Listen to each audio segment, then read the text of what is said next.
Preghiera quando tutto sembra perduto. Signore Gesù, quando tutto sembra perduto, tu ti avvicini con il tuo sguardo di misericordia. Tu non rimani lontano dal mio dolore, ma tocchi le mie ferite e ridoni speranza. Risveglia ciò che è morto dentro di me, la fede spenta, la gioia soffocata, la speranza che vacilla. Solleva il mio cuore e fa che io creda che nulla è impossibile a te.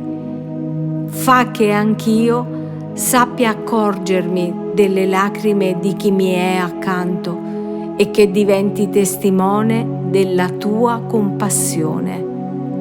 Amen.